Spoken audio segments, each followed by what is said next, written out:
This drone video shows the historic flooding in Bucks County earlier this week. This is what it looked like from above the Lafayette Gardens condo complex. The water has since receded, but the place is a mess. Parts of that complex are destroyed. Hank Flynn has been talking with people who are trying to put their homes and their lives back together now. He's live in Bensalem. Hank?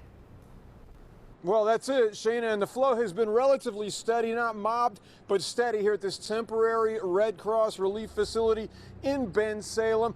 The steps up until now we know already from this week. Your home floods, it's emotional. Your life is turned to chaos. It's like it's been thrown into a blender.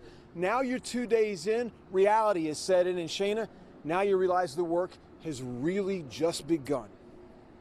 Cried. I've been doing nothing but crying since this happened, and I'm going to start again.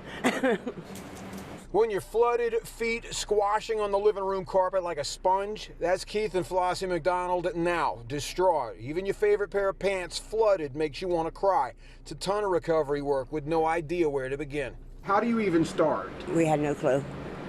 Luckily, my husband knows adjuster, so. That's adjuster Jim Rainier, who reads the verdict on moisture in the drywall. And it's reading 100% moisture, so essentially what that means is this thing has been sitting underwater for an extended period of time. 10 inches of rain in 4 hours, according to the Fox 29 Weather Authority. We met Melissa Ochmansky yesterday, and so much water landed in her basement, she feels paralyzed. You don't. You either cry or I don't know where to start. You can start writing a list of what's down here and call the insurance companies and hope that everything is going to be covered. Christmas decorations, baby clothes, critical appliances like the hot water tank, the washer, the dryer, all possibly finished. And these folks tell me they are the insured. Others, covered or not, showed up at the Cornwall Fire Department Maltese room in Bensalem, where the Red Cross is ready with cleaning kits, food, even money.